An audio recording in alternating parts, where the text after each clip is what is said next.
सिया स्वयंवर कथा सुहाई सरित सुहावनी सोच विसाई नदी नाव पटु प्रश्न अनेका।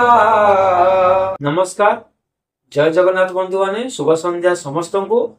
वर्तमान मु रामचरित मानस आरंभ करी आउ रामचरित मानसर मो पाखे अच्छी 40 नंबर दोहा। 40 नंबर दोहार मो पाखे अच्छी 4टा चौपाई। आज्ञा 4टा चौपाई पढ़ा तो देखा आज रामचरित मानस कौन सुंदर विषय अच्छी।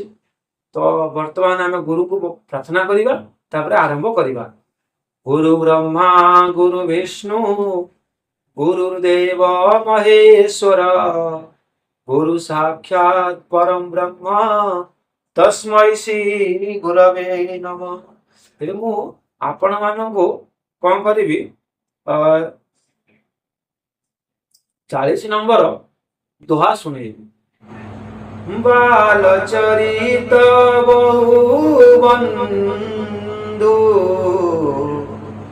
खेवन जबी पुल बहु रंग। बाल चरित बहु बंधु के वन जबी पुल बहु रंग। नृप रानी परिजन सुकुत मधुकर बारी विहंग। मधुकर बारी विहंग। देखो आज्ञा राम लक्ष्मण आदि 4 भाईंकर बाल्यलीला हेउछि एई नदी रे फुटुथिबा विविध रंगर बहु संख्यक पद्म। महाराज श्री दशरथ तथा तांको रानी मानकर कुटुंब लोकଙ୍କ सत्क्रम पुण्य हेउछि एठारे भ्रमर ओ जलचर पक्षी। ये हेउछि 40 नंबर दोहा। 40 नंबर दोहार 1 नंबर चौपाई आपनक सामने नेबे पढ़िबी। सिया स्वयंवर कथा सुहाई सरित सुहावनी सोच विसाई नदी नाव पटु प्रश्न अनेका। केवट कुशल भूतर सविवेका। केवट कुशल उत्तर सविवेका। देखो आज्ञा 1 नंबर चौपाई कौन कहला ना सीतांकर स्वयंवर समय जो सीतांकर स्वयंवर होइथिला जो सुंदर कथा रही ताही एही नदीर मनोहर छवि होई शोभा पाउछि। तो एही कथारे आसुथिबा बहु सुंदर विचारपूर्ण प्रश्न हेउछि एही नदीर नाव स्वरूप एवं सेही प्रश्न मानकर विवेकपूर्ण उत्तर हेउछि चतुर नाउरी स्वरूप। नदी आज्ञा कहा कुआगला नदी हेउछि एही रामचरित मानस को नदी कुआଯାଇଛି। तापरे 2 नंबर चौपाई उनी अनुकथन परस्पर होई पथिक समाज सोसरी सोई। घोरधार भृगुनाथ ऋषानी घाट सुबध राम बरवानी। यही कथा शुणिया परे परस्पर आलोचना रत श्रोता मानक चर्चा एठारे नदी कूले कूले चलीथिबा पथिक समाज रूपे शोभा पाउछि। परशुरामंकर क्रोध हेउछि एही नदीर भयंकर स्रोत एवं श्रीराम मनोहर वचन हेउछि एठारे नदी बंधक सुंदर घाट। माने एठी कोन समस्त कथा आसीबो एही पोखरी माने एही रामचरित मानस रे सेति सेमती कुआ जाइछि। परशुराम कथा आसीबो आउ श्रीराम कथा आसीबो सीता स्वयंवर कथा आसीबो। तो एही नदी रे सब जिंस आपण पाई पारे।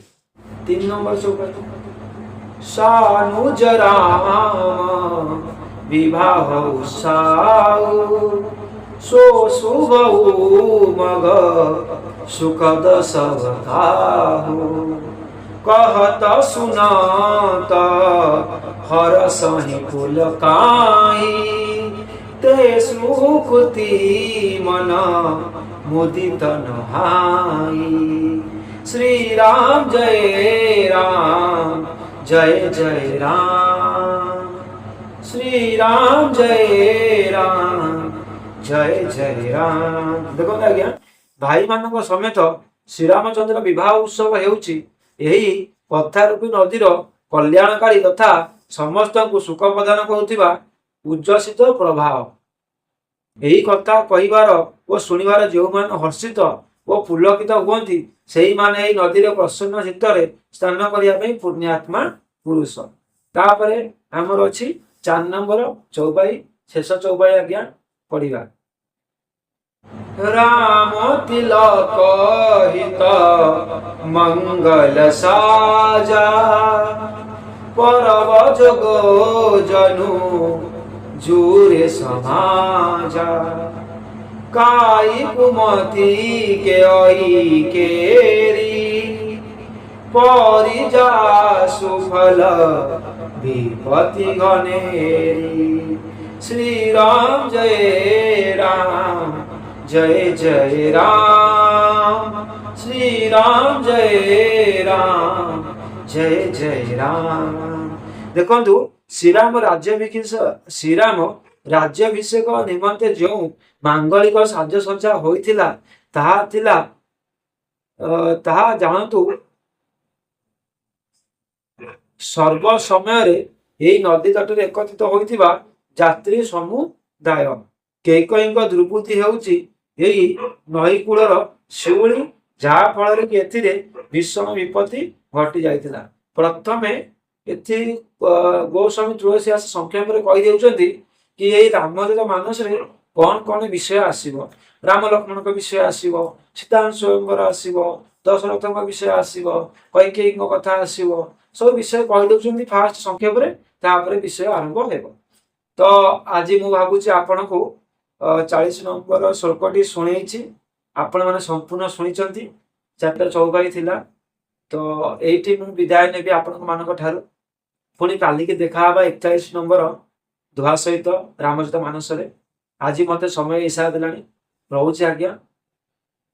हर हर महादेव।